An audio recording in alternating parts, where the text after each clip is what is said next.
तर जय श्रीराम मंडळी, नवीन ब्लॉग मध्ये आपलं स्वागत आहे. आपल्याला जायचं होतं बाहेर, लगेच आपली गाडी गेली चालून निघालो. बरं, सकाळ सकाळी इतकं ऊन होतं का बस कधी आता. तेच आपण आलो हंडेडी फाटीवर, कारण की आपल्याला जायचं होतं ग्रामीण पतसंस्थेमध्ये, कारण की आपल्याला तिथं उघडायचं होतं अकाउंट. मग काय लगेच चालू आपण ऑफिस मध्ये, तिथं काय महाराजांची मूर्ती दिसली, लगेच दर्शन केले आणि आपलं काम करून घेतलं. आणि तिथून परत निघालो आपण आपल्या घराकडे जायला. घराकडे आलो, त्याच्यात आपल्याला भेटली गणेश भाऊ, त्यांच्या गाडीचं ऑइल चालू होतं बदलायचं. परत निघालो आपण दुकानावर जायला, कारण की दुकानात थोडे कस्टमर होते, म्हणलं कस्टमर ते करू. दुकानावर आलो, लगेच ते खाते उतरायला सातबार लागत होते त्यांना, मला प्रिंटा बिंटा मारून घेतल्या त्यांच्या. सगळं काम आटपलं, म्हणलं आता पाणी मारून घेऊ बांधकाम थोडस. तर लगेच नळी घेतली आणि लगेच टाकून दिली खाली, म्हणलं लगेच पाणी बिणी मारून घेऊ. तेवढ्यात आला आपला शाहू महाराज.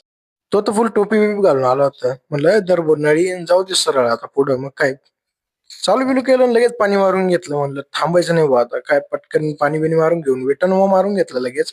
भर टाकायची होती, लगेच माणसं आली भाऊ. लगेच म्हणलं काय विषय नाही, आता पटकन काम होईल. त्याच्यात लगेच बिलगली माणसं भरवेळ टाकायला. त्याच्यात आपण घराकडे चाललो. ते राजू भाऊ त्यांचं चालू होतं डिझेल, ते वरती निऑन लाईट बसवायचं काम.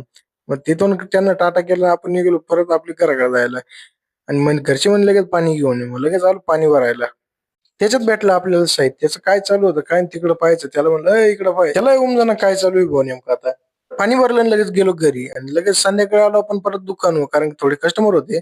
तर रात्री म्हणलं चला पाणी मारून घेऊ, आता भरभीर टाकून झाली सगळी. म्हणलं भरीव पाणी मारून घेऊ, कारण की उद्या बांधकाम चालू होणार होतं. म्हणलं पटकन पाणी मारून घेऊ. तेव्हा आपण आलो परत दुकानवर. आजच्यासाठी एवढंच, भेटू उद्याच्या ब्लॉग मध्ये.